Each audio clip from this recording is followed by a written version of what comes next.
Hey. Okay. Okay. So, Bobby Rothchild, this is your home of many arts and fun things. You're a man of many talents and trades and quirks Quirks and shirts. and shirts. It's a Mr. Beak shirt. This is a Mr. Beast shirt. Beak. I have to have a whole slew of shirts that they have to be fairly cheap because he bites them. You know, he sometimes gets bored and picks on them and And he also poops on him sometimes. poops on them, but he gets clean poop. He eats very cleanly, apparently. He eats cleanly. He eats only carrots, apples, nuts, the parrot food, which is seeds, leaving something out. Oh, little piece of Swiss cheese. Mm-hmm. Yeah. He likes cheese.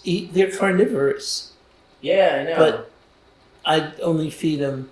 What do they hunt like small like vermin and stuff? I can't see him eating like an insect or a rodent, but they must. Yeah. Because he can eat whatever's on our plate. Huh. But there's things that are no good for him. Salt. Hmm. Yeah, his nuts are unsalted. Yeah. I noticed. Pretty bird. You gonna talk? Pretty I don't bird. know. Be lucky if he. Says something. Pretty bird. Hello. Hello. Maybe he'll talk later. That's funny. African gray parrot. Is this your favorite bird? Oh my God, it's my pet. I lost Leo, the dog, Oh yeah. and I thought I would have no pet. Mm-hmm.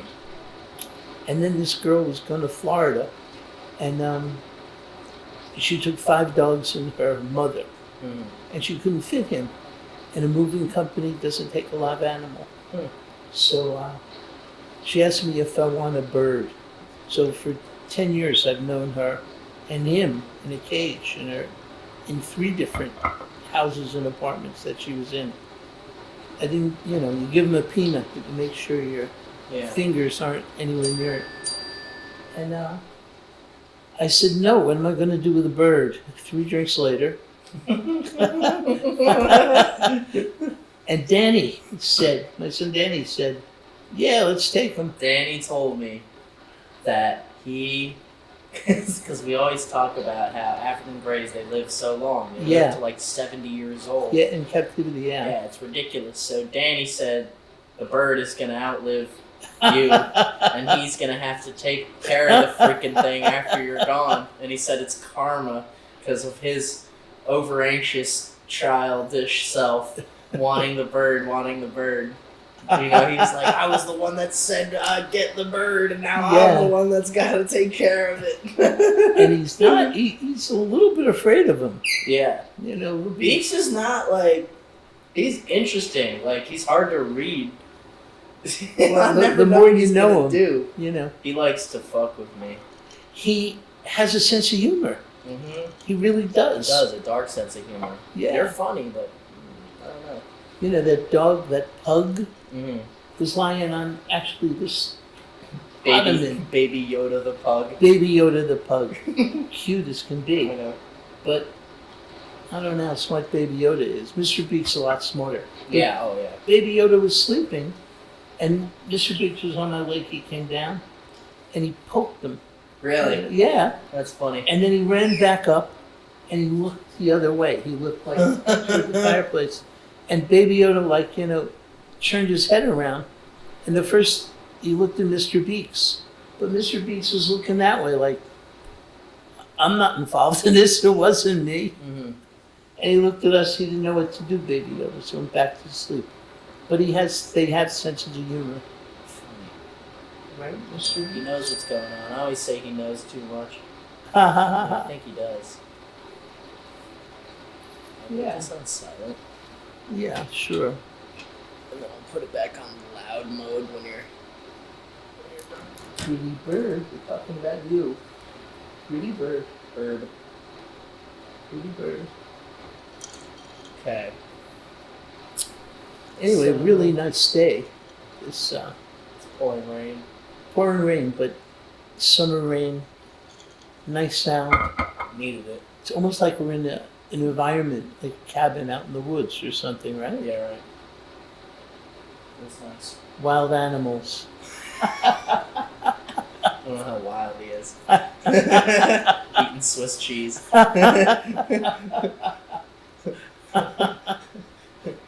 Alright, cool. So, Bobby's had quite an interesting life. That's why I want to ask him some questions. So, you have a history with the Davidson family of Harley Davidson. You were together with Karen Davidson, who, if I'm not mistaken, is the daughter of Willie G. Davidson. Yes, exactly. Okay. So how did you end up? What was first, the motorcycles or Karen? The chicken or the egg? Yeah.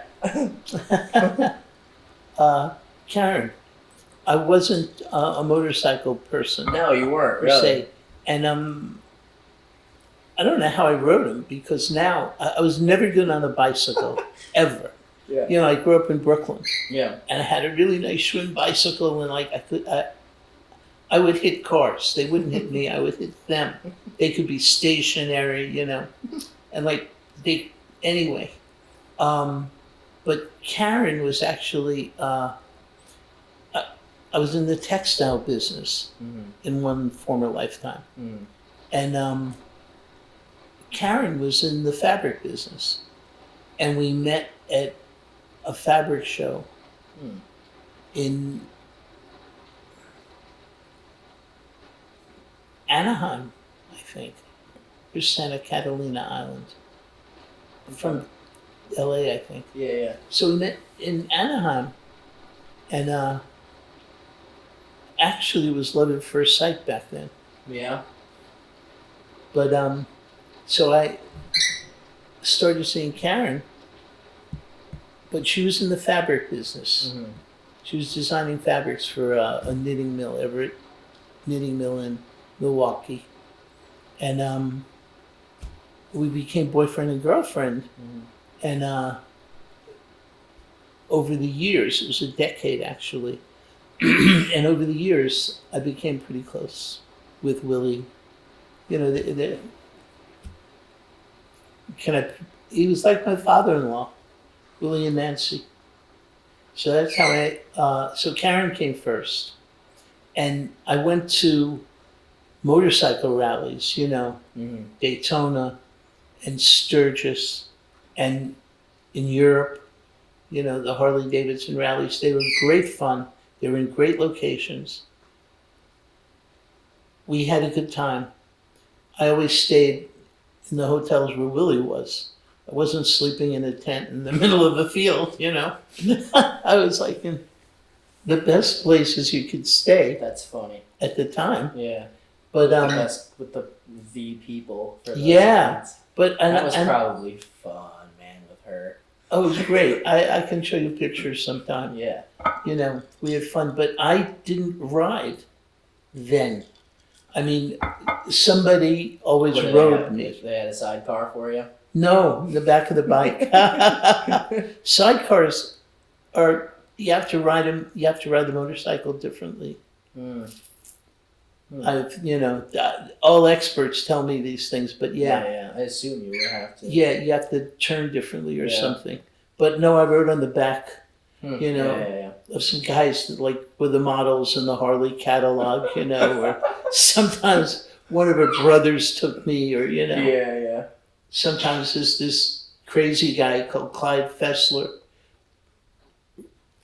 took me on the back of his bike. I was doing 100 miles an hour on some highway in Uh-huh. South Dakota, thinking it was my last ride. He's getting restless. But I had a great time, you know, with the Harley Davidson people. Mm-hmm. The Davidson family themselves are really nice. Mm-hmm. And at the rallies and stuff, I met Harley aficionados who were like pretty famous and pretty fun. Billy Gibbons, ZZ Top, Yeah, that's cool. people like that. Larry Hagman, if you know him from I Dream of Jeannie. Mm-mm. Do you know that program? I feel like it's like old, Yeah, it's a but I little feel older, like I've, yeah. heard Peter- of it, but Peter Fonda from Easy Rider. okay. That movie sort of made his. Never saw Easy Rider? Well, no, I know who the Oh, actor you gotta is. watch I heard that. who It's- the actors, but not the movie. Jack Nicholson's early film, and Dennis Hopper, I think, too. You gotta see it. It's sort of like a cult film. Yeah, Yeah. so many old movies. I feel like I'm so off movies. You don't like them or you don't know them? I don't know. I don't really like. Like I'm just like bummed if I get to the end of the movie, and that sucked. I'm like, what was that? Like, it just turns me off movies. A lot of movies now are just like, I don't know. But then you show me movies like, what was it? What was that Anarchy movie? Oh, The Warriors? The Warriors. Well, you have to watch movies with me.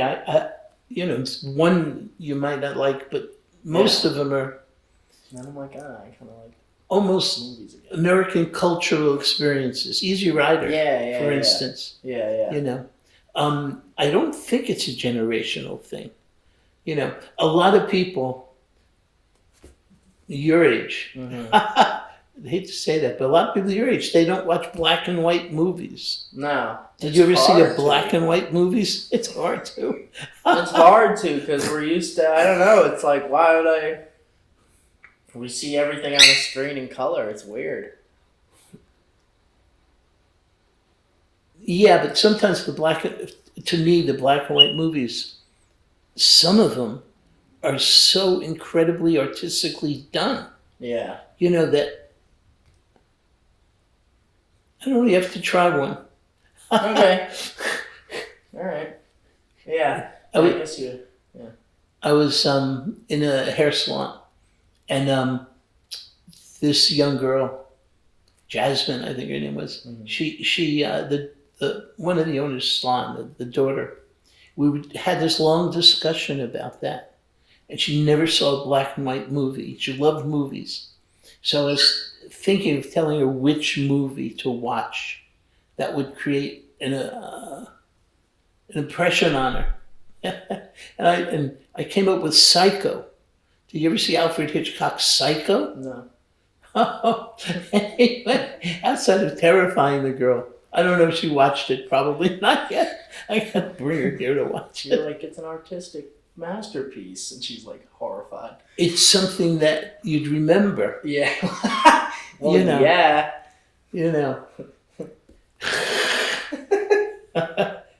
But anyway, a color's fun in movies, but black and white would be terrific sometimes. Interesting. But yeah, it's funny. I have some gaping holes in my cultural knowledge, some areas of music, Mr. Beeks is... He's on the move. He's getting closer to the camera. All right. He He wants to be on. You want to interview Mr. Beeks? He wants to be on the camera. But Fair like, enough. there's gaps in my knowledge, and some of it's in music. Mm-hmm. Some of the era hip hop I'm not like knowledgeable about. Mm-hmm. Rap, but yeah, you have to watch a movie or two with me. Oh well, we've seen a couple. Got some more. I have enough of them. I know. Yeah. How many do you have? I must have 1,000. More. Yeah. I must have 10,000 or Damn.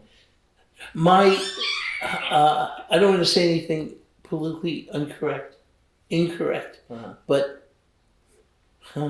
when the Saudi Arabians buy, like MGM and Paramount or Turner, Yeah. and they throw away all our movies, and you can't see them.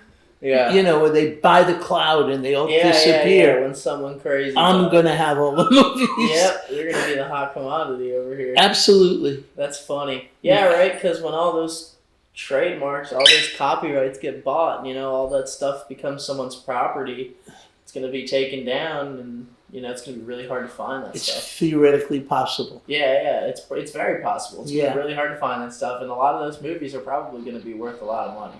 Just to have on a hard copy, in relation to $1 or $5, Yeah, whatever yeah. the disc costs, you know, Yeah, now, yeah. $50 to get it, you know, whatever. Yeah. No, I but I have them because I like watching them. Yeah. And I do watch them. You know, of course, you know, mostly mystery, a lot of Yeah. mysteries. Yeah. A lot of the mystery series I have. Like all the Poirot's, you know, all the Agatha Christie BBC productions, Yeah. all of the Sherlock Holmes. You know, it's hundreds of hundreds of What DVDs. was the Island Mystery one called? The Island.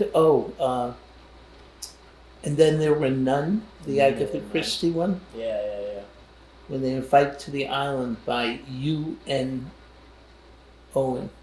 Yeah, by the U.N. Owen or something. yeah, by that girl. Unknown. Yeah. Uh. Great. She was incredible.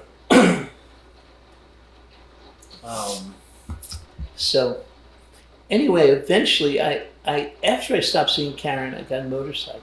Mm-hmm. Oh, really? Yeah, interesting. After. Oh. I took the course. Everybody was driving me around everywhere, so I could Yeah. drink. Once you get a motorcycle, you can't drink. No. No. Way You too absolutely can't. Yeah, too dangerous. Yeah. Sketchy. And I don't know, it was kind of like skiing. I learned to ski kind of late. Yeah. I was never really happy with skiing. Yeah. You got to do it outside when it's cold, you know. Yeah. I liked the ski lodges. We had lots of fun, you know, around there and around ski towns. Mm-hmm. But so I rode a motorcycle after Karen, and I just never believed in centrifugal force. You know, you're supposed to lean the bike. Yeah. I don't know. I'd be happier in a car. So it was happier in a car. Ha! Got a missed call. Man. You have to do it. No, I'm just like too curious to freaking. Oh, Just want to see if it's this one person that I was expecting. the phones. We're all plagued by phones. I know. I think maybe we should not have phones while we eat. I could Dinners. say yeah. Definitely not during the dinners. Yeah, they're just so distracting. Mm-hmm. Like even I'm like, I don't know, why the hell do I even care right now? Who just called me? And I'm just like, I don't know. You see it, it's just like it's so distracting. But Except if somebody called, Mr. Beeks might say hello. And you can hear him talk. that's funny. Hello. Hello. It's not gonna do it. Usually, you know, he usually doesn't talk I know. with people around. The other day he was talking. Really? Billy was here and somebody else. Yeah, you're right. He doesn't really talk with people around. No, but if I take him like into the other room, he'll start. Yeah. Seemed like every time I would like just like go to do some work or something, he wouldn't shut the fuck up. I'm like, alright, here and now. He sings, you know, when the music's on. He sings. You know what's funny? I would like whistle if I was like doing laundry or something. For context, I lived in Bobby's basement for like a couple months. If I was doing laundry, he would be like in the other room, and I would like whistle, and then I would hear him like copying my whistle. Absolutely, he'd do it now. I think. And then do it. And then the same one, so I'd hear him do that same one all the time.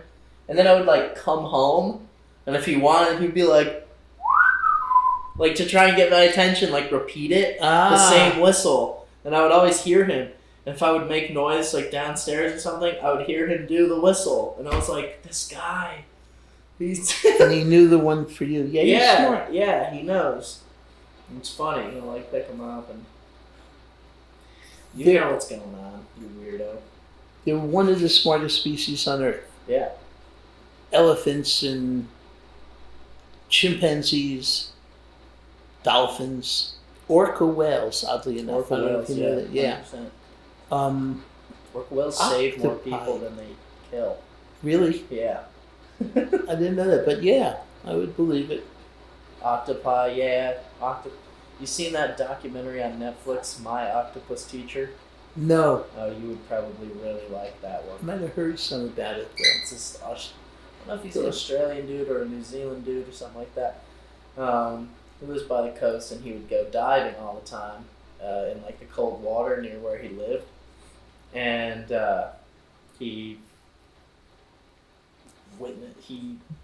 I forget if it was like he kept seeing the same mother and then watched an octopus die and then something like found another baby and was like observing the same octopus for a long time and became like friends with it, like in a way where they would like go find him and like he would find it and it would like wrap itself around him and like really like he got to be able to like hang out with it and play with it and like recognize. Wow. Yeah, it was. I'd like to see that. Yeah, it was really cool.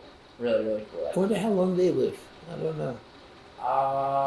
Not super long, I believe. It was a very small one, so I don't know if the big ones. I'm sure the big ones live a long time, but I don't know. It's a good question. They wouldn't live too long in my kitchen. Because I love them. You don't have enough water. I love them. I feel guilty sometimes, you know. Yeah, it's okay though. He's well past his. Whenever you get that kind of rapport with a creature, it's amazing. Like dogs and cats. Dogs, a lot of people experience. Yeah. But you know, with an octopus, or even like a bird big enough to have a personality, it's amazing. It really is crazy. Did you ever have a dog? Yeah. Or cat? Yeah. Yeah. I have a dog right now. Oh yeah. Mm-hmm. Yeah, I mean, you know, so you know, everybody knows what it means, you know, to have a rapport with an animal. Yeah. It may be better than people, but with a strange one or a not so common one, it's amazing. It really is. You owned any other exotic animals in your day? I wasn't an exotic animal person. You know, I know some of my friends have, you know, had tarantulas. Oh, yeah. My aunt used to own snakes. Snakes. Like my cousins she had really snakes. Liked them. My cousin, what are the snakes they have inside? Like, I wouldn't want an animal, like, if it's out of the cage, you're terrified. No. Fuck well, that. some people are terrified with him. But, yeah, but at least if he's out, like, he's not going to let... You know, it's like, he's a bird, he's going to do his bird thing. But, like, dude, a tarantula, you're not sleeping until you find that thing. Oh, if it's lost. Hell no. You're selling the house? Fuck that. My cousin had a billion animals down in Florida. Yeah. My cousin Jamie, he's really funny anyway. Uh-huh. This is the cousin that, you can probably relate to this. He is a surfer. Yeah. But he was a surfer, like, you know, he was maybe 20 at the time of the story. You can relate. And I had an Aunt Rose that she was priceless. She was my father's older sister. And she was Jamie's grandmother. So anyway, Jamie goes surfing in a hurricane. You know, he lives in Miami Beach. Well, that's what you do. He and his friends drive up the coast a little bit to Fort Lauderdale. Yeah. In a hurricane. Yeah. Because the waves were stronger in a hurricane. Yes. It must have been good in Miami Beach. Anyway, he breaks his leg or Oh, yeah? Yeah, it hurts his knee badly and something. So, like, anyway, my aunt says to him, well, you know, you went surfing in a hurricane, you drove to Fort Lauderdale, what do you have to say about it? And he says it was worth it. But Jamie is great. But like he had snakes. Yeah. What's the other snake that people have? They have boa constrictors, right? Yeah. But they have another one. Pythons. Don't they have pythons? Yep. Aren't they fairly safe to have? What was the snake Alice Cooper had? You know Alice Cooper? He had a snake around him all the time. He is still a theatrical rock and roller. You know, like Kiss. You know, the group Kiss. Know. It must have been boa constrictors. Yeah, I don't really know. Anyway, Jamie had 2 big snakes that it was 2 boa constrictors or pythons, and they got lost. Yeah, no thanks. In his house. Yeah, fuck that. For months. No thank you. And like they found it. They found them in the couches. Yeah. You know, in between. Can you imagine sitting in somebody's house and like the snake comes out? I was visiting them, and they said these snakes were lost, and I was gone. No, but I don't want that. I don't want that ever. No, but I never had I don't want to know. Big Gary's wife Lisa wanted to give Danny a hamster. I didn't want like a rat in my house, you know. I used to have a hamster. I actually liked him a lot. He was cool as hell. It lasted a while. I think it lasted like 3 years. Wow. Yeah, I know. It's kind of a long time for him. What'd you name him? I think his name was Tiny. It was small because it was a dwarf hamster. It was like a dwarf hamster. Yeah. They're like this big. They're really small. Really? Yeah, they're really small. I think that was my first pet. I had a turtle when I was very young, very small. I remember it though. Had a little plastic bowl, you know, that my grandmother flushed it down the toilet. She didn't want this thing, like, you know. No. It probably flourished really well in, like, Brooklyn. You think? You think so? Family? Yeah, maybe it grew to be a big turtle. Sewer family? Yeah. That's funny. Went on a fucking mission. You see him bouncing? Yeah, I do see him over there. What's up? 1-footed. What's going on with your 1 foot? Just resting the other foot. They stand their whole lives. I know. Except Jody kept buying them beds. You know, my friend who was here, she kept buying them beds. For what? They're expensive. I don't know. People assume they lie down and sleep. They don't, though. No, they don't. They don't ever lie down. No. That's so weird. Why not? Lie down. What if you put them, like, they don't want to be put on their side? You know, I didn't think about it till now, but, you know, how would he get up? I mean, he probably could, but, you know, he flaps his wings to move sometimes. That's so strange. So if he was on his side, his wing would be... Like crushed. Well, not crushed, but like... He wouldn't crush it, but it would be immobile. Yeah. And he can't... I guess all he can do with the other one is just, like, whip it around. Yeah, and that would be too close to the ground. Yeah. And his legs would be useless. Maybe that's why they don't lie down. They can't. I think it's common. That's so weird. But they make beds for parrots that they're supposed to lie down in. Just stupid. That's so funny. Can you lie down? Like, do you freak out if you, like, get put on your side? Because he doesn't like to be held like this, does he? Like, from the wings? I can hold him like that. I cradle him. No, I don't think people can't, could. Pick him up like that. They freak out, right? He would feel safe when I hold him. He's okay. Sometimes I put my arms around him and he's in here. Mm-hmm. You know, if I'm carrying him or something, and he doesn't mind that. You know, he must feel secure. Yeah. The vets and the people that groom parrots, I never took him into a pet store for it, but they file their beak so it's not so sharp, and they cut or file their nails.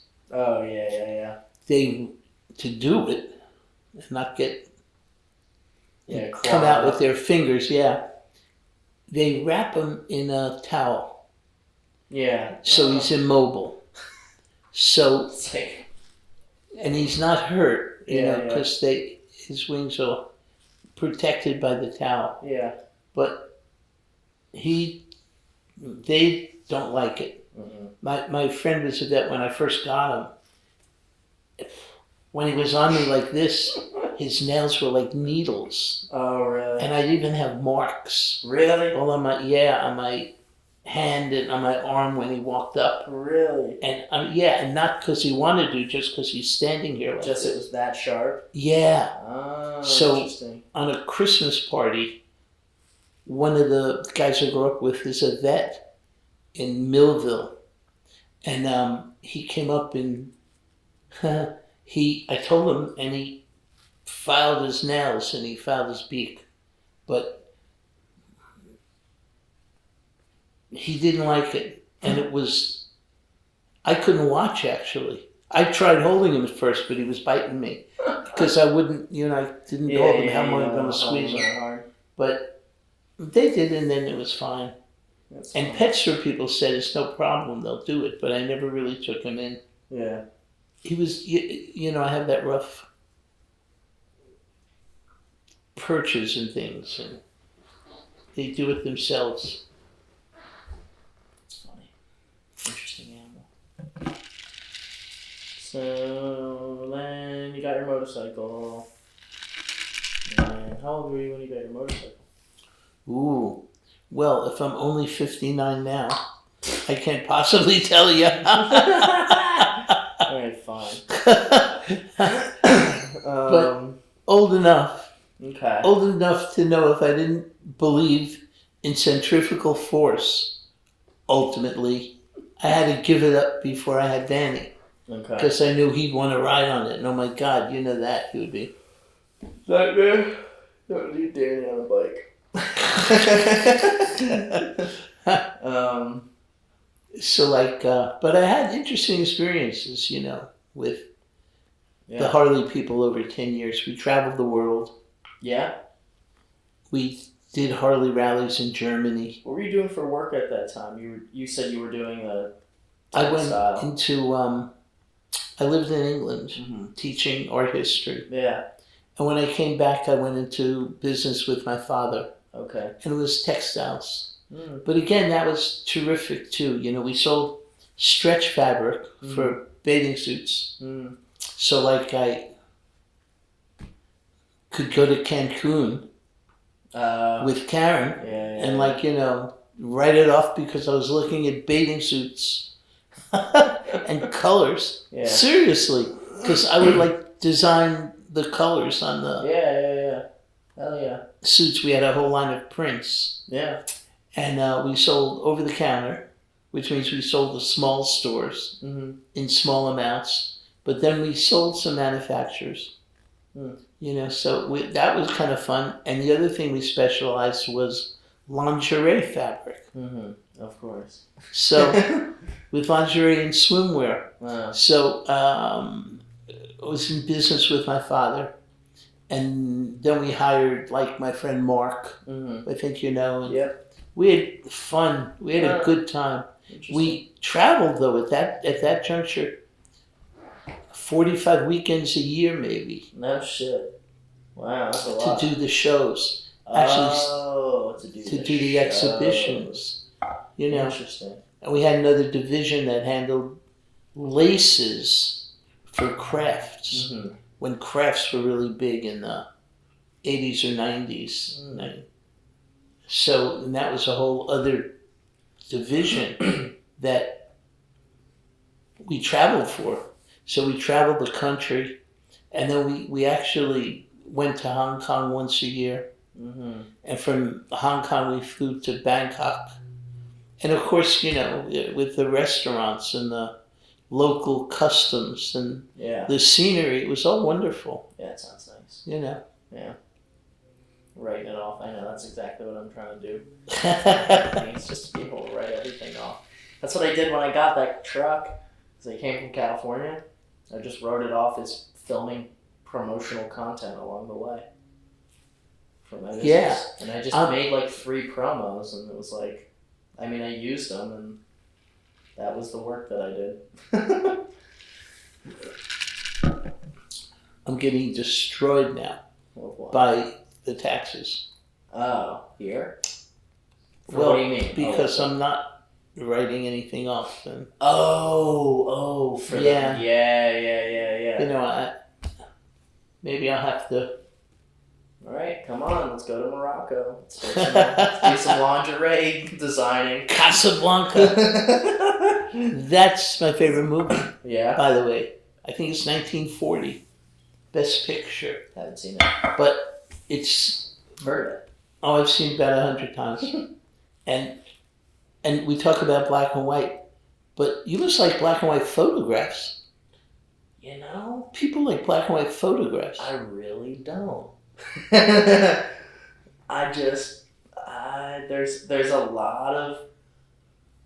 a lot of people that are doing it. I would say there's not a lot of people taking really good black and white photos now. No. That I haven't seen. Because a lot of the times it's just a regular photo, they just take saturation to 0. Oh. And that's like not, it's like, you know what I mean? Mm-hmm. It's like, I don't know, I'd rather shoot, if I was shooting black and white, I would do it like in camera. I would put my color profile in my camera to black and white and shoot it that way in camera. Yeah. Because I just think that the majority of black and white photos now just look like photos with no color. Oh, instead of a true black. Yeah, well, that's true. You can do that. I can do that on the phone. Yeah, I just don't think that looks good. One of the few things I can do on a phone.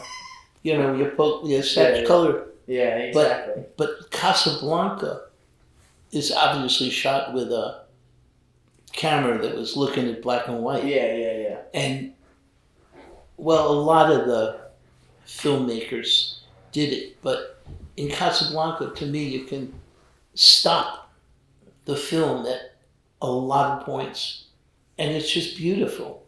That's cool. The set, the white dinner jacket in the club, and Rick's against all the black. It's beautiful. It's like works of art. Yeah. That's cool because it was filmed supposed to be like that. Yeah. Yeah. So Yeah, there's a difference when it's set up for black and white versus just taking color out of. Now I just see even a couple people that are like, oh, Time magazine or this, it's like you go on their page and like see all these black and white photos. It's like, oh yeah, I'd like to see these with color. Is all I think. But while we're talking, I'm thinking, do you know the picture of at the end of World War II? Mm-hmm. The very famous picture in Times Square with the strange girl kissing the sailor. Yep. I don't know if that would be the same emotive content if it was color. Yeah. I don't think so. Interesting, but again, the fellow obviously, the photographer obviously, did it in black and white and focused on them, and a lot of the movie makers, a lot of the early photographers, did that. Yeah. I agree with you 100% about today. There are some photographers that are taking, like this dude Platon, forget his first name, very famous. He does the portraits for Time magazine, the covers. So he's done like every famous person, in the world, every president, world leader, crazy amount. If I'm not mistaken, he does really, really good work in black and white. And it's like, almost looks like that soft, like shading, like a pencil. Yeah. Like, really perfect pencil work. How it's just so nice and soft. Yeah. And it's like, that's almost what good black and white photos are. Yeah, well, I collect Yeah. photography books. Yep. And all of the people, Helmut Newton and a lot of the guys who use color, Mm-hmm. they do a lot of their portraits and a lot of their tableaus that they set up. They do some in black and white, mostly color, but they do some in black and white, and they're good. Yeah. But again, they're using the black and white. But you gotta watch a movie. You gotta watch a movie. When did you start? So I'm sure you were always into art. No, I was. But then you taught art history, so. I grew up with like no art Oh, on the walls in my house. okay. When did you get into art? Brooklyn as a kid. Yeah. I don't know. We just didn't put stuff on the Yeah. walls. Maybe some Italian families, put pictures Yeah. of. I don't even know. Brick was enough. But none of my friends really had stuff on the wall. We didn't know. And I guess I enjoyed paintings, but my first purchases were like the colored reproductions of like El Greco's View of Toledo that was in the Metropolitan Museum, and a John Constable landscape that was in the Metropolitan Museum, but just one of those phony copies. Yeah. I think they were already framed. And then thinking if I had them in Brooklyn. I don't think so. But anyway, I went to Syracuse University. And my second year, I went to every university. But the first 3 semesters were in Syracuse. And my third semester, I could take elective. And I took fine arts. And I had a great teacher, this guy, William Fleming, who wrote a book on the survey course. And it was half of the survey. And I just fell in love with art history. And I was an English I was English literature major. And then my fourth semester, I was, the second part of my sophomore year, Pretty bird. My first, my third semester was in Syracuse. And then I transferred to NYU. And NYU, I took the second half of the survey with this fellow Irving Lavin. They have the best art history school in the world, I think, NYU. Yeah. But I just liked it a real lot. So in my junior year at Brooklyn College, I took my English courses, but I took a lot of art history courses. And I don't know if you know Henry James' Portrait of a Lady. Oh, yeah. But it's a 550 about page book. And that got me into art history because I really had trouble with that book. A painting, if you don't like it, and there's very few paintings I dislike, but if you don't like a painting, you can learn about it in 10 or 15 minutes and be done. Henry James' Portrait of a Lady took me a semester to try to read. And that wasn't happening again. I figured this art history is better than English lit. A little more boom, boom, boom there. Yeah, and and I actually liked it better, Yeah. So I minored in art history in college, but then got a teaching assistantship, State University of New York in Binghamton. Okay. And there I stayed 5 years. Okay. After my 4 colleges and 4 years. Okay. 4 colleges. There you go. Bing From and Brooklyn College, it was to Columbia. Yeah. That's funny. Bing and Tim. Right, Mr. Beeks? Mr. Beeks, wondering what we're doing. We're sitting in the cocktail hour chairs Yeah. without the jukebox. I have the jukebox on, Mr. Beats. It's an odd afternoon, isn't it? What's this? Microphone? Ooh, creepy. He might chew the wires if he goes near the phone. Oh, we'll tell him not to. He's pretty good, actually. Jody said he looked really good today. What the hell does that mean? Bigger. Well, because he looks healthy. Alright, good for you, Beats. Look good? When I got him, he was thinner. Wasn't as happy. Now he's happy. Seems happy now. Seems excited that way. There you go. Okay, so, did you use the jukebox? Did you use this yet? You like it? Oh, I love it. Yeah? I love it. Yeah. It took us 2.5 hours to set it up. and who came up with the idea of the speaker? Savannah. Savannah? Yeah. She had to be most valuable player. We're talking, yeah. It was funny. Stupid band thing and the 5 of us, yeah. 5 of us funny tried to set up a... Well, Bobby asked me to come over to set up this fucking turntable that he bought. Brand new Audio-Technica turntable that's got Bluetooth. He hooked up to a Bluetooth speaker. But he gets this receiver from our friend over downtown, Big Gary. And Big Gary gives us a receiver that's older than me. So we got a brand new turntable, 30-year-old receiver. And I think Big Gary was cleaning out his house. yeah, I think he's just dumping technology off on you. You should see the records he gave me. Wow, He gave me oh my God. Like all the Christmas bullshit. The Henry moron singers doing records that I never even heard of.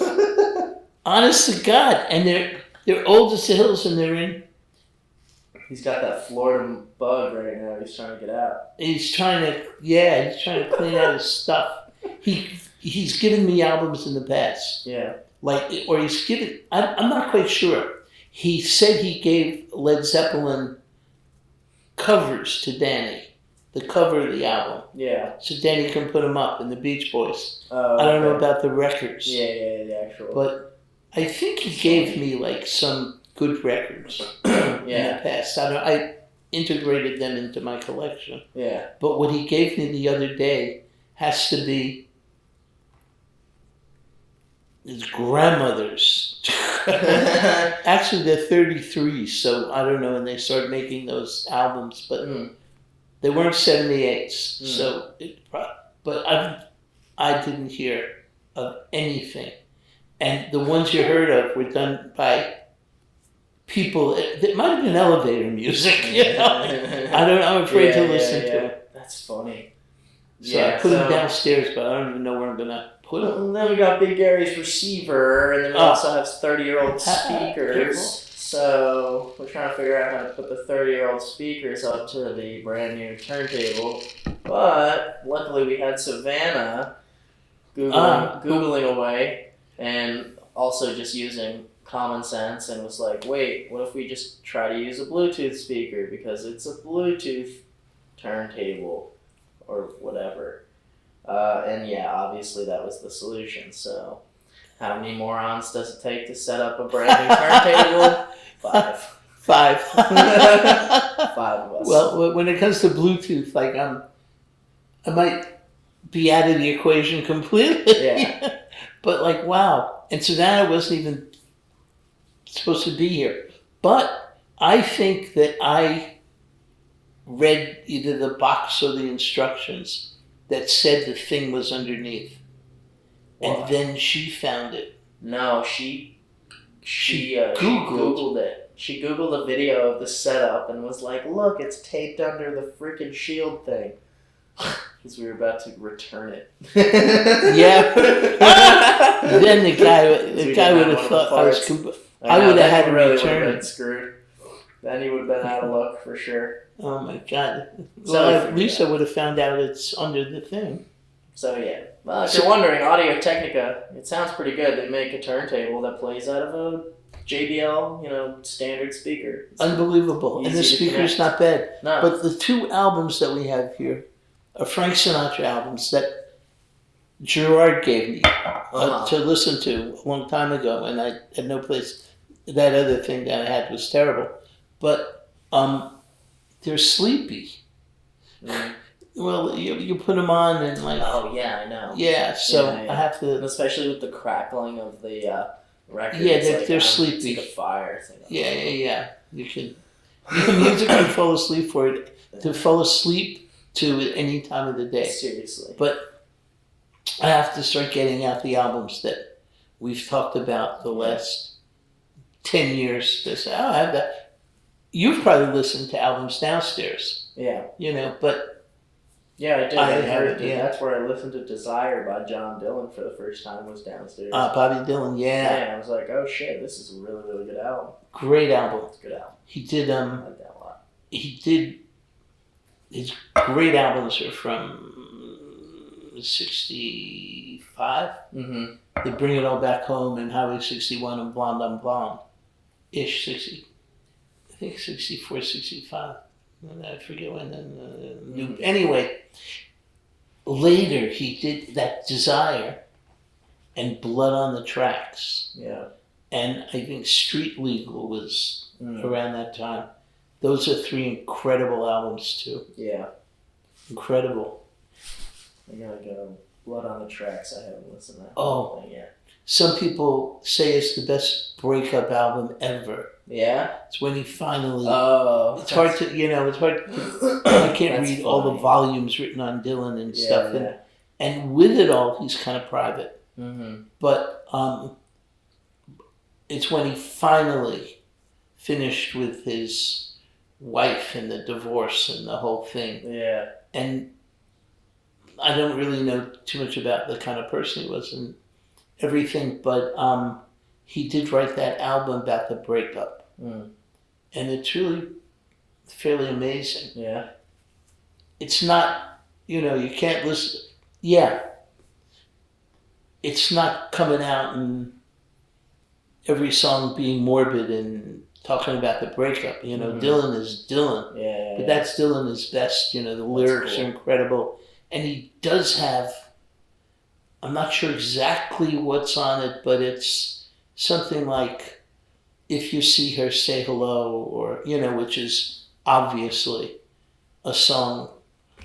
It may not be that song, but it might be, that may be on there. But some of his really pretty ballads are mixed in with like some great stuff. That's cool. Desire, I would have to see the list. I know those albums pretty well, but without listening to music, by putting an album on, for the last 40 years, you don't do it that way, Yeah. I tried to start doing that. Because when, I started listening to, Pink Floyd and all that, it was, way better. Well, my mom actually, the first time I ever listened to a full Pink Floyd album all the way through was driving to South Carolina with my mom, and she put on The Wall, which was her favorite album. So we had, a bunch of time, and it was just like, but that was cool, you put on, I always think it's the lost art of the album. The art of the album is lost, but it's coming back. Real good artists nowadays and smaller artists, none of the mainstream artists really appreciate the art of the album, but there's a lot of people that still do. And it was just how you could listen to one thing for an hour and a half, the same people, but none of it sounds the same. Or it sounds the same and it's all the key, but it's a story. It changes. It's it's got the same flavor, but it changes slow and fast and the energy is up. And then it's when you get into albums, you almost realize when you're driving through the desert or something. It's funny, the type of things you hear when it's just miles of nothing. And then all of a sudden it's you kind of see something in the desert and it's the music starts to pick up and you're oh, the synchronicity, what's going on here, with that type of stuff. so lost, with a lot of music now. Yeah. But it's still, there's good artists out there, really. For a long killing time, albums. people listened to music and they didn't know what the artists looked like at Yeah.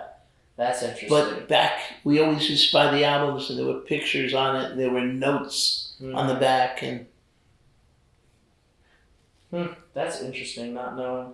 Because now an artist's image is like so much bullshit. Damn, you should, that's cool. That's not even like a thought I really had, is you have no idea what the dude looks like that's singing.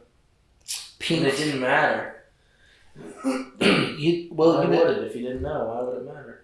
You must know these big speakers. Here we have this tiny little speaker that gives good music, and we decided to use it. Mm-hmm. There's big home speakers that are about 5 or 6 feet. Yeah. And like about that wide. Yeah, like the towers. Yeah, the towers, exactly. That's what they're called. And like when I was living in New Orleans, teaching art history, living in New Orleans, we had a friend, Fat George, and he was one of the first ones. He was a character too. We used to drink together at this bar called Fat Harry's, and he was a pilot. He was learning to be a pilot. Mm-hmm. And I went up with him one morning, early morning, in a small plane, because to get a pilot's license, you have to fly a certain amount. And I went up with him thinking, this is probably the most like idiotic thing I did in my life, So like,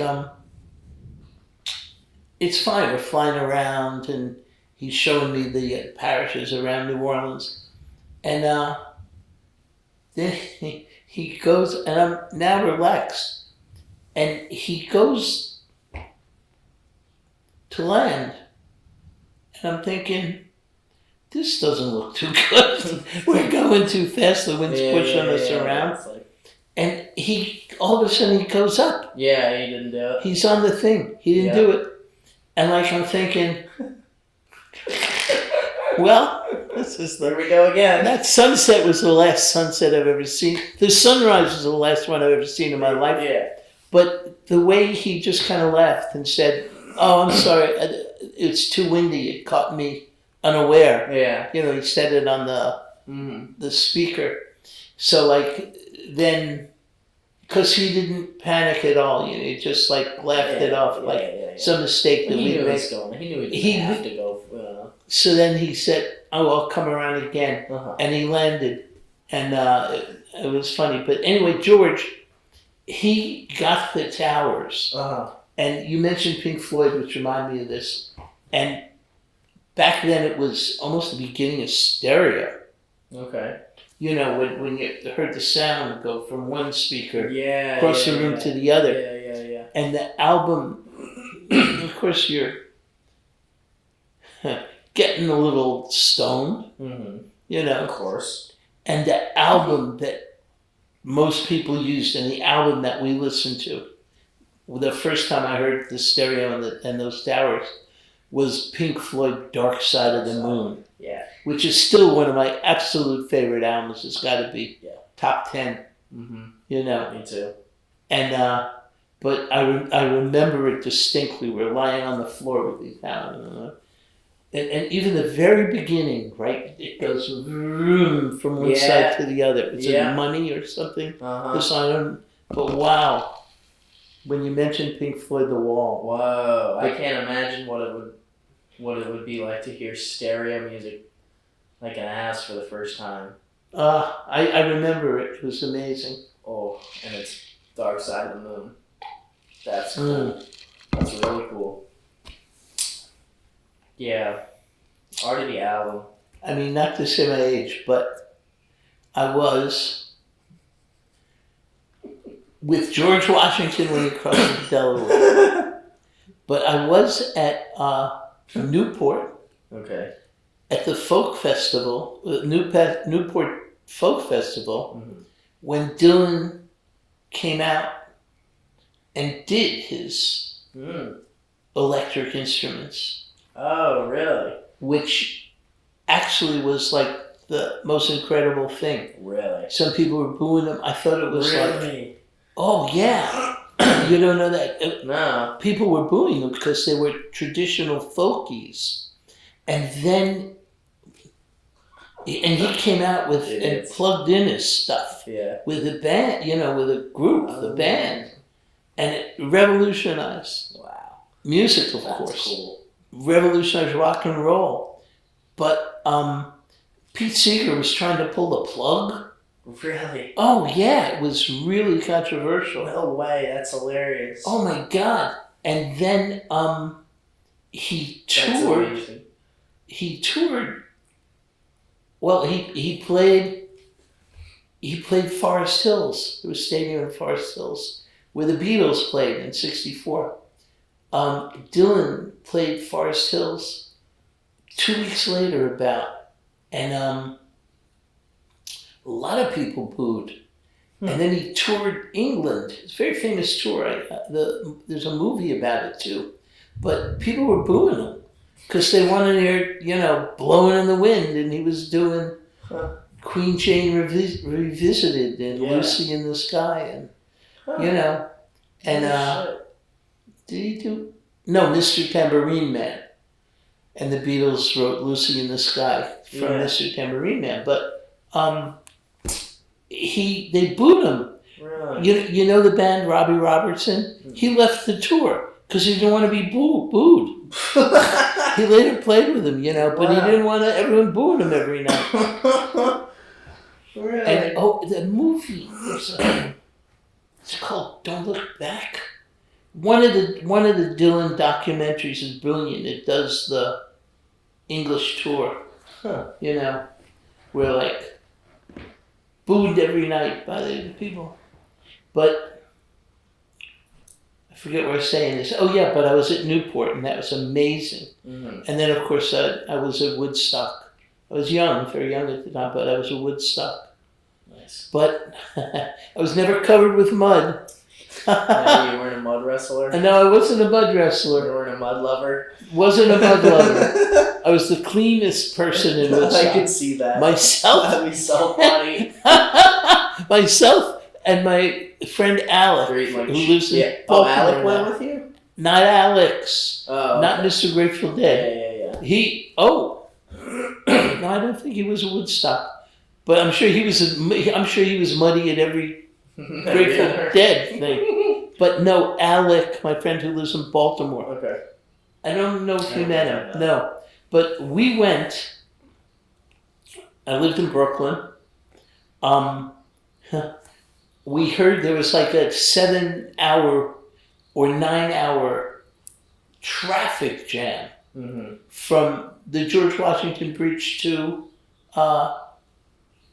wherever it was, up in the Catskills. Yeah. So, and it was a Friday. My parents, interestingly enough, had just gone to London for vacation. And Alec and I had tickets to Woodstock, but we're not 7 hours traffic. It's like an hour and a half trip. Yeah. And we didn't quite know what to do. So we were like home and like, should we go? Should we not go? So we wasted like about time doing that. Yeah. And then at about 1 o'clock or 2 o'clock in the morning, the traffic had dissipated. And Alec and I said, what do we have to lose? Let's go up. Yeah. So we took my car. We drove up. But it was pouring rain. Pouring rain. It was, 3 o'clock in the morning on Saturday morning. Mm-hmm. Friday was over. But it was now, the Friday night, Saturday morning. And we're in Liberty, New York. It's one of the towns that are actually, Liberty, Monticello. They're the major towns, but they're small. But we found a policeman and said, could we sleep in our car in this parking lot of, it was a department store or something. And he said we could. because we weren't looking to get arrested or anything. So like the rain's pouring down, and I slept in the front seat, Alex slept in the back seat, and rain's pouring down on the convertible top, like we were hearing it before. But we slept for a while, and then when we got up, it was morning, I don't know, 8 o'clock, 9 o'clock, and we're in this town, Liberty, which isn't far from where the festival was, and we see these people coming in for food, for water, into the restaurants, because we're going for breakfast, and they're caked with mud. They're like dirty, and they're like, and Alec and I are looking at each other, what are we going to do here? And in the morning we went, it wasn't raining, but we went to the festival grounds, and we were kind of lucky because, some people had left with the cars. People were parking miles away.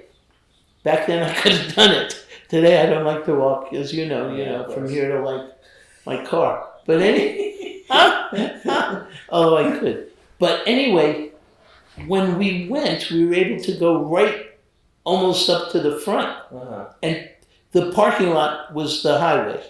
I forget the highway, but, people will park. But we were able to go park right close, right to the front and get a spot because people were gone. Oh, because you're going when people are leaving. Yeah, when some people were leaving to go into town to get food, to do stuff, and then they would come back. So it was muddy. It was wet. People were dirty. But we sort of tiptoed through the mud and avoided the mud wrestling and everything. And, we went and got a seat, kind of close in the center. But what did you see? On that, I don't know if I could. We were partaking of whatever was around. Of course. So I don't know if I can tell you who I saw Saturday morning. Saturday morning we saw, you're not going to know this guy, we saw Country Joe McDonald without the fish. He was a San Francisco guy. It was Country Joe McDonald and the fish. Oh, okay. And they're pretty... So it was just Country Joe. It was just Country Joe. So it was sort of acoustic, but it was good. Who did we see Saturday morning? I don't know, but it was good and it wasn't raining. And we had a blanket somehow that was sort of dry. It wasn't our blanket. We were sitting with people around us. And even if you aren't taking the tokes of stuff that was being passed around, you would inhale it just from being there. Oh, yeah. But we were taking the stuff that was being passed around. But we weren't taking pills. Nah. Later, Country Joe McDonald Knight came out and said, "Hey, man," and I forget what he said, it's probably in the movie, there's green pills going around or whatever it was, and it's making people crazy. Don't take them. Don't take the brown acid. It was brown? Yeah. If Country Joe McDonald was saying that, this stuff must have been poison. Because, he's from San Francisco. But anyway, we see Saturday morning. But anyway, we stayed. And we saw Big Brother and the Holding Company, which is Janis Joplin. Sick. She was one of the last ones. She was phenomenal. Nice, cool. We saw The Who. They closed, I think, at 5 in the morning. Oh, we saw, I think, the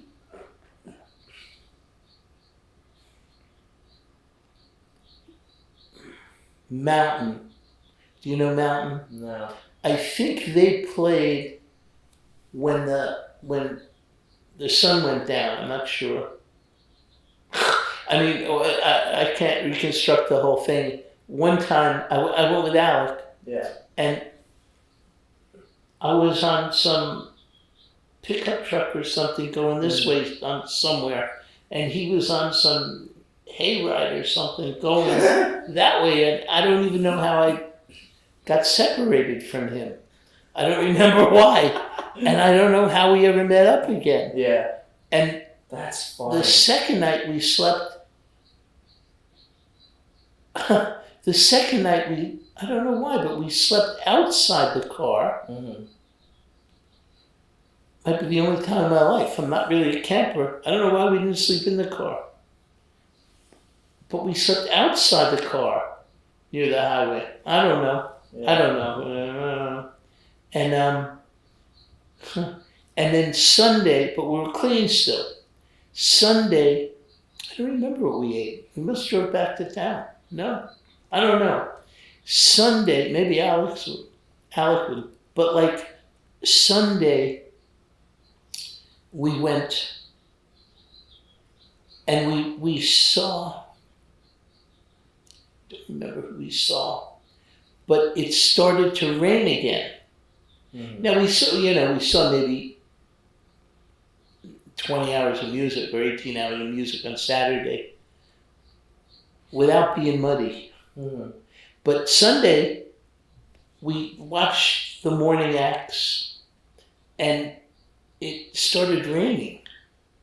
And Alec and I looked at each other. Maybe it's time to go home.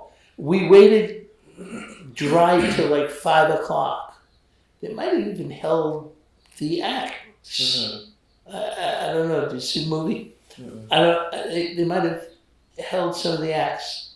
But like, we waited maybe till 4 or 5 o'clock and it was still raining.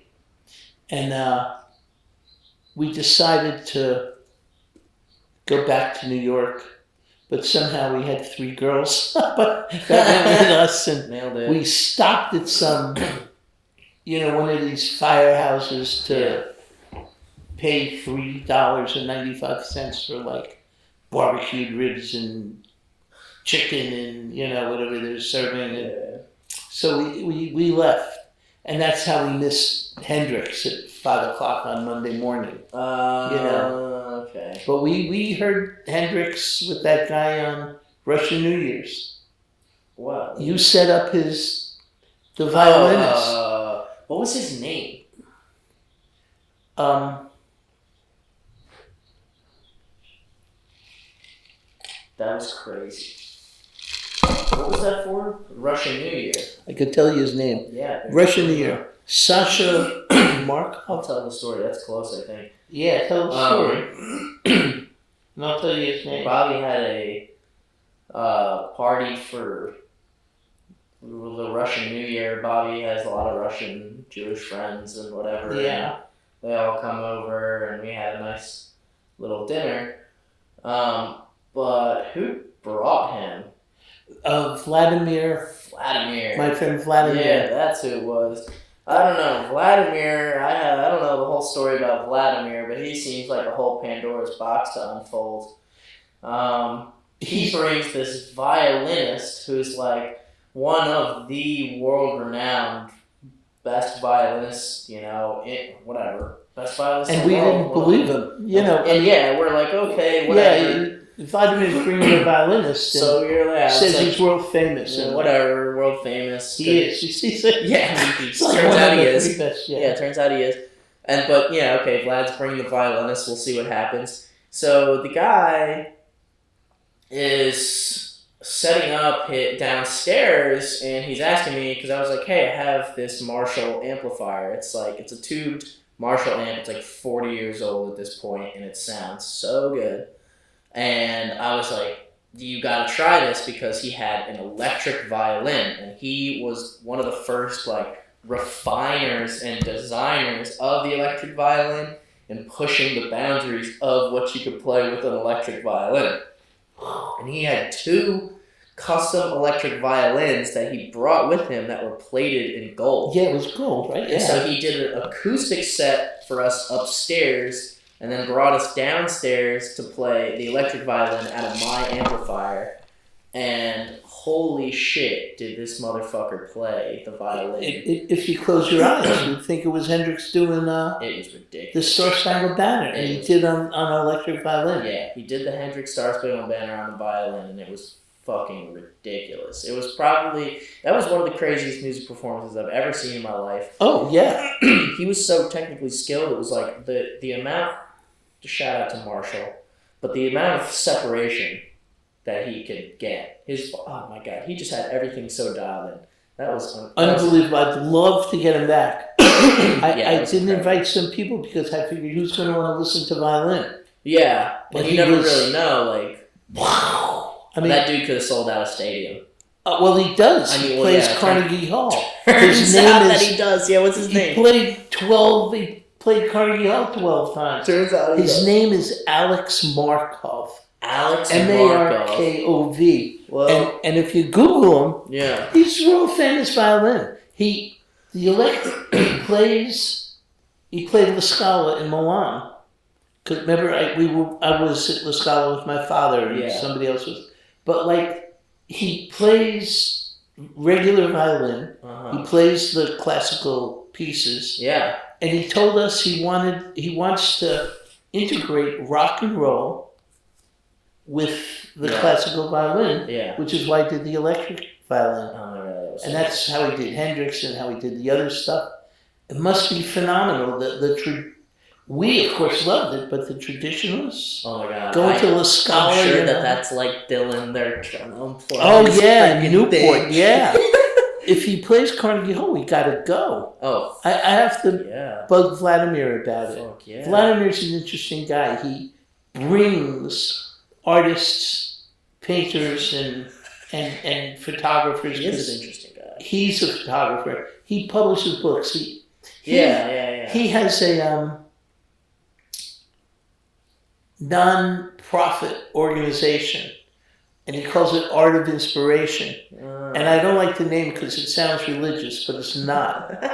And he has lots. I'll show you the book. Yeah. He has lots of artists that he represents, he pushes. He introduced me to Nicolina. Really? You know, and he doesn't like it that much, but I think maybe he's jealous. He's going to watch this pod. I think maybe, he's jealous how much I like her, but... I love Nicolina. If you're jealous of him, then you better be jealous of me. Nicolina's my favorite. She does, she's a very good artist.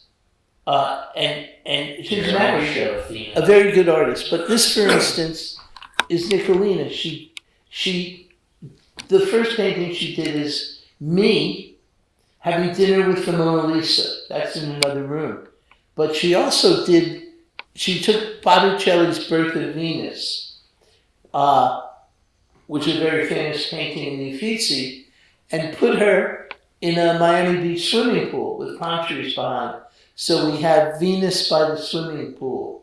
And that's because I asked her to do it was her idea, but this one I asked her to do for me. And then there's other paintings around where she has me as King Louis XIV in Versailles with all girls around in lingerie. That's in another room. And there's a harem with me as the Sultan with Mr. Beeks on my shoulder and dancing girls around. But she does great stuff anyway. She does other stuff that are really amazing. But anyway, Vladimir introduced me to Nicolina. She also did my only tattoo.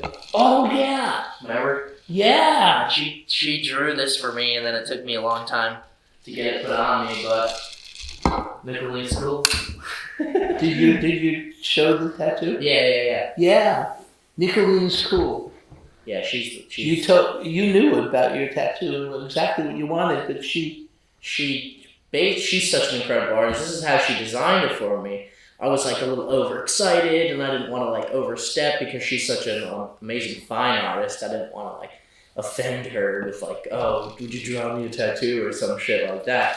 And she was like, okay, calm down, like take a breath, go downstairs with the boys and think about like a sentence or a story. Get like 8 images that you want to show me that like really convey the message, and we'll have a conversation about it. And so I spent like a couple hours, went back upstairs, talked with her and Bobby for an hour and a half, 2 hours, something like that. The next day, she sent me a draft, and I had one little correction that I was like, oh, maybe this, and she sends it right back, and I was like, wow, that was like that was exactly what I wanted, and I didn't know that I wanted that. Yeah, she's really brilliant. She's doing a internship in Canada now. Cool. But she's What's her last name? Nikolina Kovalenko. Shout out to Nikolina Kovalenko. Kovalenko. Yeah, You probably can look her up in. Definitely can. Yeah, there's plenty of stuff. Yeah. Google, whatever it is. Yeah, it's in the Google. For me, yeah, but plenty of stuff on Nikolina. She was doing underwater pictures. She was doing Carl. Oh, really? Well, it's in the blue bedroom. Well, your room had the taking diver. photographs. Yeah. Your room had the diver. I won that in a raffle. Really? Yeah. Lucky. Yeah. I bought 2 tickets, $50 each. Yeah. And I won that. No, that was cool. Nicolene was doing it was a gallery in Hudson, New York. Beautiful up there. And she had a show. Sold out tons of stuff, maybe everything. But as a promotion, she was painting a picture in the window, and she was actually doing it there. And it was that picture of the diver that started, of course. Mm-hmm. And she went underwater and took lots of photographs of Carl, but like hundreds, if not thousands. And she's a diver. She learned to dive for that. But anyway, she painted that picture in the window, and then they raffled it off. People bought raffles, and I was up there, and I bought to support her. I bought the painting that's in the blue bedroom. I think that was the most colorful one there, upstairs. Yeah. But I won the raffle, so I got that big painting. Yeah. That's down in the bedroom downstairs. But I have ultimately maybe 20 or 25 pieces of hers. Yeah. She's worth it for sure. Yeah. And we're working on a new piece, but she wants to have a cocktail party. Woohoo! Let's do it. Because that's the painting, or does painting. To discuss the painting, or the painting? No, she wants to take photographs because let me do it. Everybody's got to be Let's do it. Dressed up. Yeah. Like old timey. I found. So we do like a Great Gatsby party? Well, that's what I asked. Your house this is the house for it. I asked Nicolina to paint a portrait of Danny, myself, and Danny's mom, Milana. Yeah. And we decided we call it cocktail hour. It's downstairs. Yep. And it's in Great Gatsby clothes. Yep. Yeah. Great portrait. I mean, it's so different, it's not like, 3 people smiling. It's interesting. Yeah. With the jukebox in it's in a cocktail bar. Yeah. That one's good. The other portrait I like is of you and Danny when Danny's young. He's wearing the Red Bull shirt or whatever with all those. Oh yeah, I like that portrait. That was cool. Yeah, I should maybe ask that guy to do another one of us. Yeah, he did a good job. I like that. Or maybe Nicolina could do us. I don't know. Yeah. Just to remember, Wow. But the new picture, I found a picture where the reason it's taking so long to get to fruition is that the new painting I want to do is an audience in the theater, like Carnegie Hall, but we'll find a theater. We actually found a theater. Nicolina is good at doing that. Cool. And the picture is from the stage. From the stage. Yeah, looking at the so audience. It's going to be what's the play? And it'd be maybe 20 portraits. Oh, it'd be me and I want Nicolina and Danny, and kind of integrate the big, nice architecture. And that's why exactly. Yeah, and that's why she wants a cocktail party with everybody dressed up, because it's easier if she takes Yeah. the photo then, you know. Tell her if she wants to do that, I can take the portraits. I've been getting good. Here, I'll show you my last portrait that I got paid for. Look at this. Look at this, Bobby. Not bad. But we're not paying you to take the No. portrait. Well, that's nice. Right? Yeah. I'm getting good. Yeah. Yeah, so if that's all she needs. Well, you have to tell her, Easy. you know, she'll have to work with you. Yeah, Yeah, that's just. But if she is like really gung ho about it, she's gung ho about this, but tell her that instead of trying to find someone to take the pictures, I'll do it. Oh no, she would take it herself. Instead of taking them herself, I'll do it. All right, well, you know guys what I mean? can So she doesn't have to collaborate. worry about it, like for here, and she can worry about making people look the way they want to do it, and I can just work the camera. Oh, okay. Well, You know, all right, so well, tell her if she wants to do that, we can do that. I'm more than happy to volunteer my camera for. all right. Well, yeah, it'll be a good party. Gatsby time. Yeah, it'll be fun. I don't know if, you know, I think maybe it'll be more modern. Well, We'll see. yeah, I know, I'm just kidding. We'll see. No, it's not a bad idea. You know, but for the theater, Yeah. it's more like, you know, opera with people like in tuxedos. Oh, okay, you want that? Yeah, I think so, because that's the. I found this obscure picture that's in the Pennsylvania Academy of Fine Arts in Philly. I think that's where it is. It's really cool. And it'll be great, huh? Yeah, hell yeah. It'll be fun. I should almost do it with Danny and his friends. Oh my god, that would be ridiculous. Would that be funny? That would be so funny. If we got like your main group and Danny's main group. I don't know whether to mix that. Well, Evie, you know, because of the stuff Nicolina does, Evie already says we should do a picture with it's like Roman times. yeah. You like know, a on big the round steps. table. Yeah, Oh, on the okay. steps of like a Roman building. Okay. And I would be in a toga, and it's like the Roman Senate. And he would be in You'll it, be and Caesar. Alex would be in it. Yeah. So maybe, you know, it's the first time I'm thinking maybe That'd be fun. Danny's friends, you guys should be That'd be funny. the other one. We do the Roman. Like a kids section on the balcony or something. No, You know be what I mean? separate. I think. Yeah. Just you guys would be the What if it's like a two? What if she split? separate pictures. What if she split the perspective though, where it's like the main piece is you, but there's like imagine this. I know it's kind of a lot, but like imagine this is like a little piece of the painting you can bring in to like connect a balcony or something with like everybody else. You know, like the main portraits that you want or whatever in the main piece, but it's like you can put balconies on the side or something for like other people. That's a lot, but It would be interesting, you know, but it's fun designing. funny. I know it's just fun thinking about it. It's fun designing the pictures with her. Yeah, I mean, ultimately, you know, it's her creativity. yeah. But it would be fun. It's like Willie G designing his cars. Yeah. You know, he has like custom-made cars that he designed over the years. Does he? Yeah. Huh. But like, I do the pictures with her, and it's a lot of fun. Sometimes we pick icons from art, history. Mm-hmm. But like what we're talking about now, you know, I find this obscure picture, and then the way we're talking, maybe we have two pictures. Yeah. Maybe it should be separate.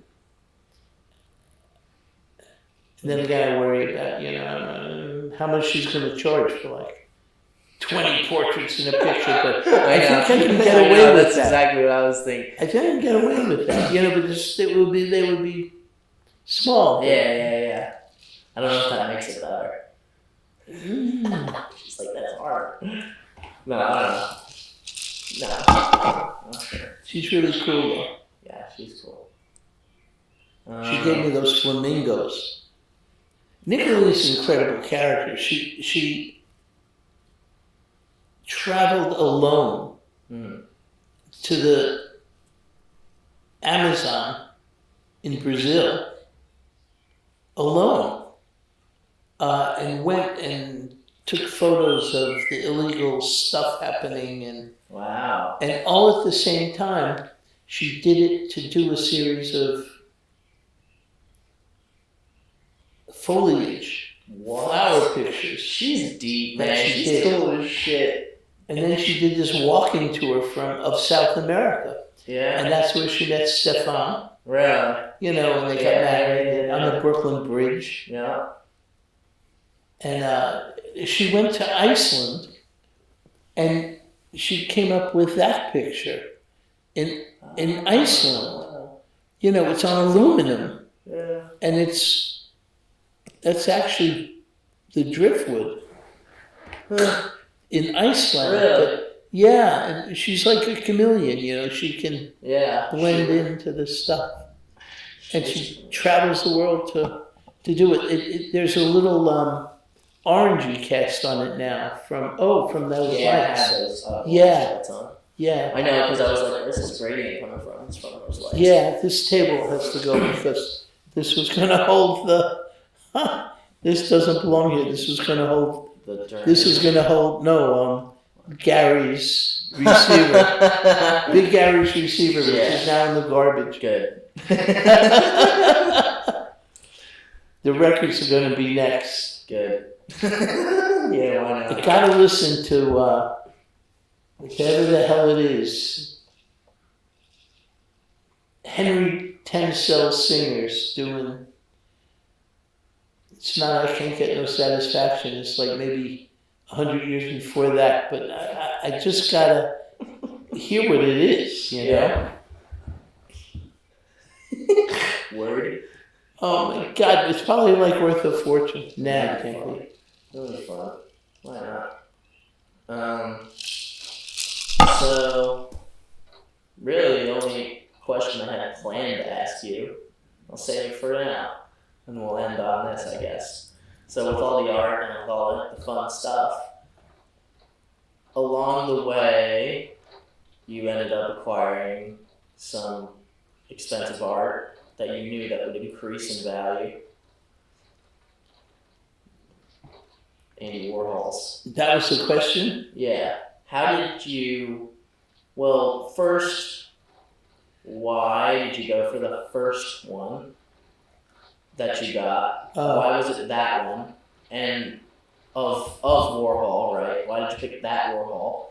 And then how did you know that he was going to blow up? And how did you know that was going to be an investment? Or did you, and then you figured it out along the way? Or how did that all come to acquisition instead of just, you know?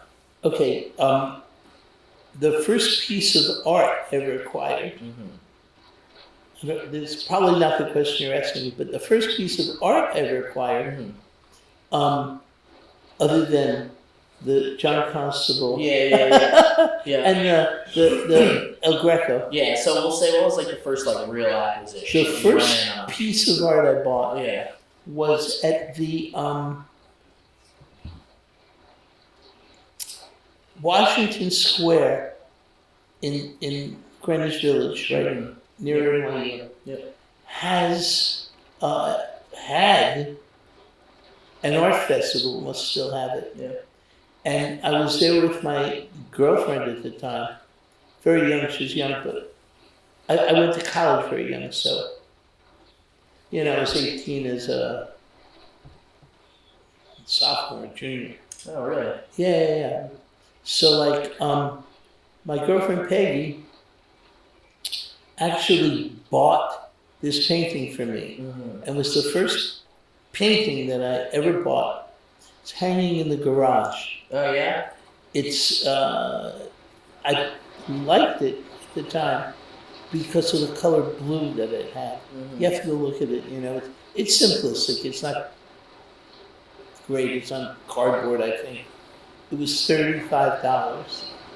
Yeah. But I bought it because I really liked the color blue. Yeah. And it's sort of like a ghost-like face Okay. of a girl, but it's not well painted or anything.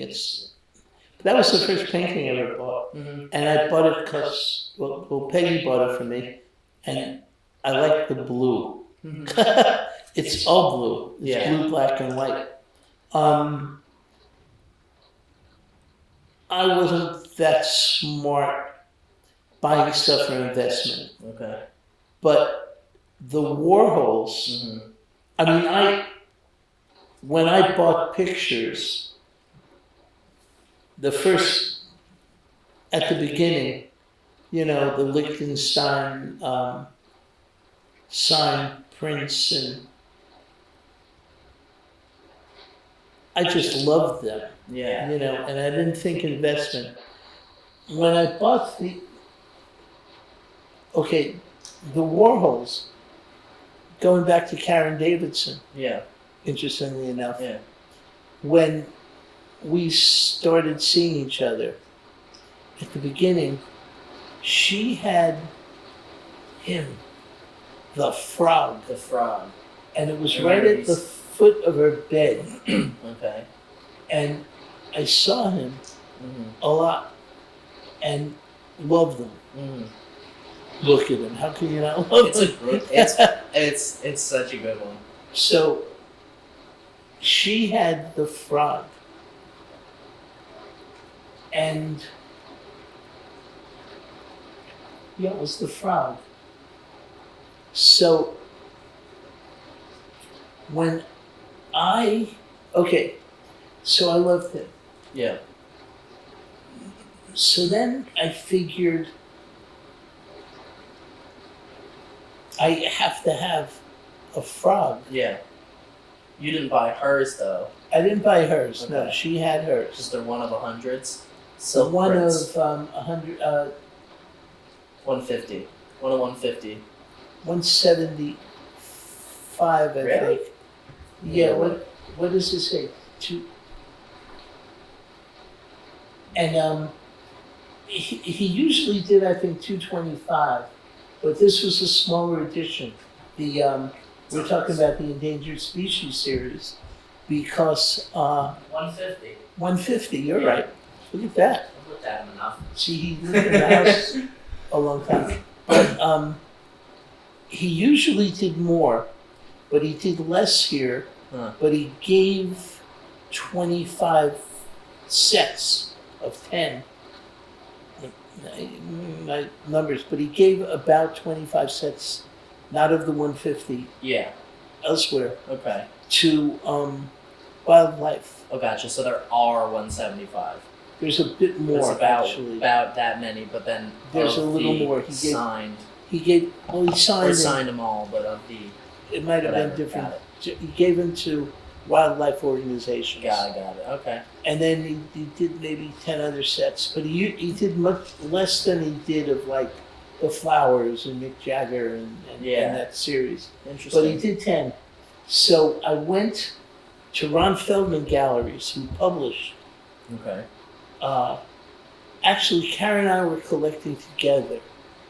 Okay. So she had the frog, and it's in the book actually, but I think she wanted the ram.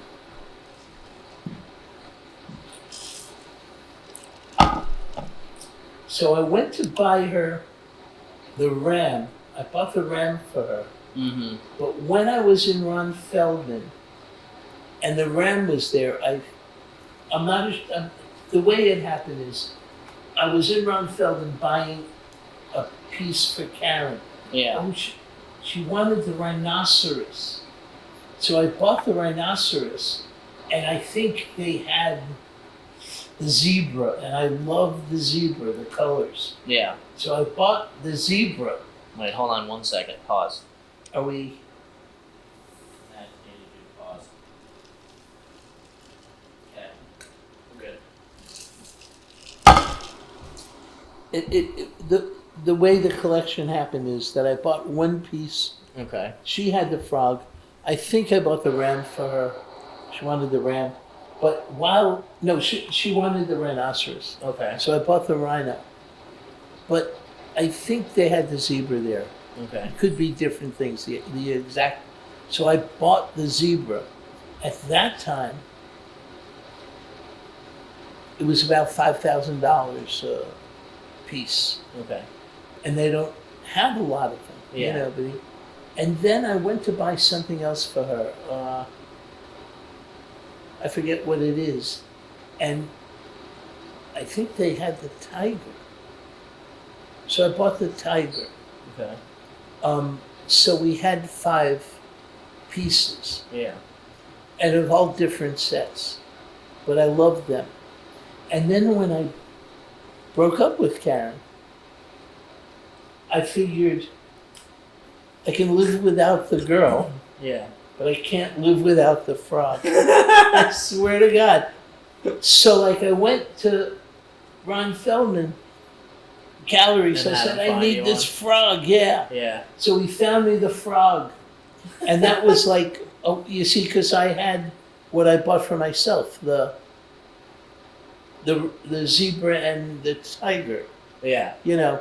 But I gave, you know, Karen, you know, I bought for her. So the rhinoceros and the ram I bought for her, it was a very amiable, Yeah. you know, bring it. So like, but I bought the frog. So the frog was the first Warhol that I bought, well, you know. Yeah. Okay. I get it. But then I decided that all of them were wonderful. That you couldn't get the eagle, you know. Yeah. No. It wasn't available. How long did it take you to get that? No. I went to Ron Feldman. He got you again? No. No. He had an entire set. He had the full set. He had the full set that somebody bought and put away as an investment. These things, when they came out, I don't know the exact, this was a while ago. Yeah. I remember being on 6th Avenue near the Waverly Theater when the whole set of Mick Jaggers came out. I don't know if you know the Jaggers. No. And not like, really. it was not expensive for the whole set. Really?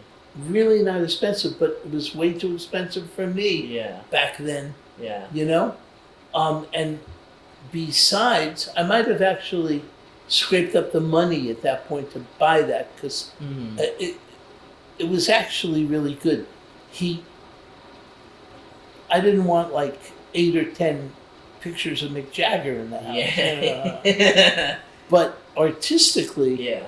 it was pretty good because Warhol is really a very good artist. Mm-hmm. And in the Mick Jaggers, each print was sort of done in a different artistic style That's cool. of the 20th century. Mm. A really interesting piece, but you know, I didn't want to. How are you gonna? That's a lot of Mick Jagger. Yeah, so I knew it would be worth money, but I didn't have the money actually. Yeah. That Helmut Newton book, where we were talking about it, the sumo Helmut Newton book that is like the size of a couch that opens. I was in the bookshop. I was in the Risley bookshop in Soho when Helmut Newton was there, and I could have bought it. It wasn't that expensive back then. It was $1,600 or $1,800 or something. You know, the sumo book I have now is like yay big. Yeah. This one was like 14 feet. And Really? Yeah. Holy shit. And it was limited edition, but it might have as well have been $500,000. I didn't have that money. Helmut Newton was there in the shop.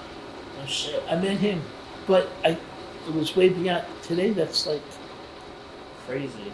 Might be millions. Those books. Yeah. But anyway, especially a 14-foot. It was one of those. Yeah. Because those don't get made very often.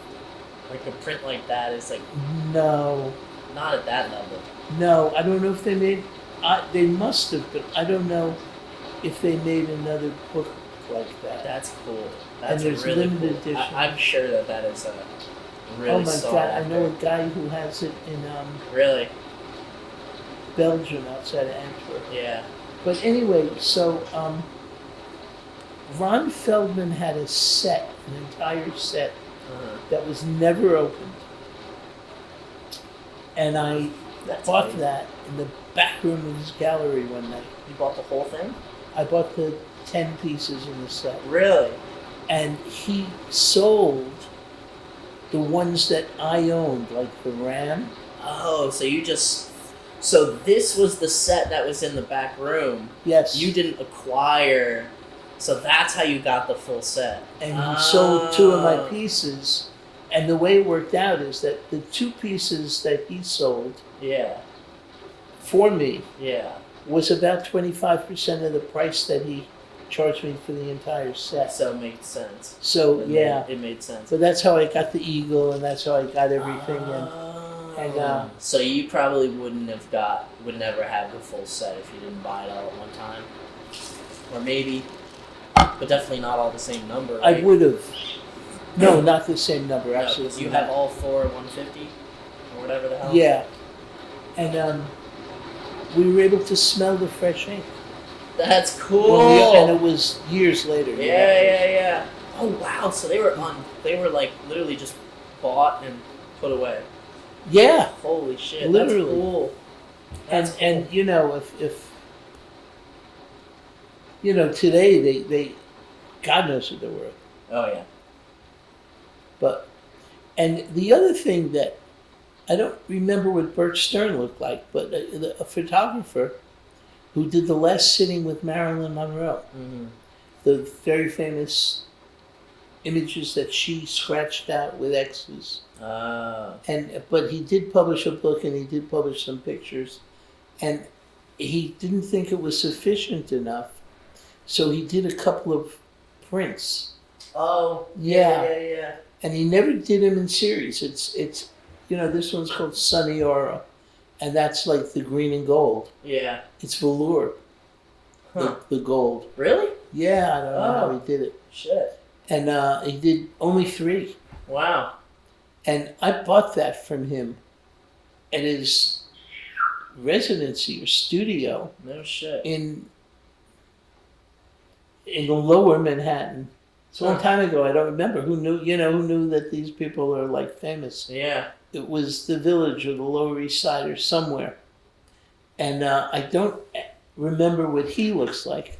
But I bought that, and hopefully that's worth a lot of money. I'll show you guys. The Marilyn. That's the Marilyn with the velour. It was the cover of it was in a magazine called Avant Garde, which there were only like 9 issues done. There's the Ram. Before they changed it. The Tiger. Oh yeah, and if you can see the Eagle. I'll try and wrap the Eagle, because of its subject, the American Eagle, was the most sought after.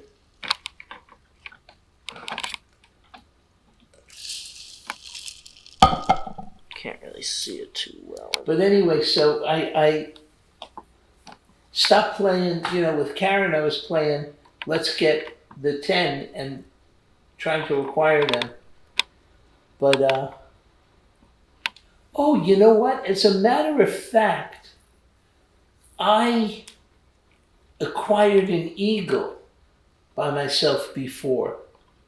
And I didn't have the gallery sell it. I actually sold my Eagle to Willie. Oh, really? Karen for Willie. That's a good one for him. But only, I didn't, I just basically gave it to him because I sold it for the price I bought it, and it was worth tons more. But look at him. Mr. Beats was that on. one's so prominent. All the other ones are so friendly, and that one's just like... Yes, it's regal. It's regal. Do you know, interesting enough, we had Mr. Beats on the top of the door. Really? And the door was closed. The door was open. Yeah. So, and Mr. Beaks was looking one way, and the Eagle's looking another. And you filmed it. The picture was from below. Yeah. Fantastical took it. And their profiles are really similar. Yeah? That's funny. And because you can't tell the scale, Mr. Beaks' head is almost as big as the Eagle. So it's funny. It's a great picture. Funny. That's it, yeah. One of these days I have to get these pictures off the phone and blow them up but somebody's got to tell me how to do it. I'll do it. Figure it out. My friends told me there's this website where you can go get high quality prints, and the first 30 are free, because usually you end up you get them, and then you go through 30 photos, and you want more than 30. So that's Let's how they do get, it. That's how they get you. But I'm in. Go. I wanted to try it too for some of my photos. But Yeah, because this photo's amazing of them. yeah, let's do it. That'd be fun. Well, that's what I got. Okay, do you have any, we done? I guess. Okay, unless you want to ask me more questions. I'm good.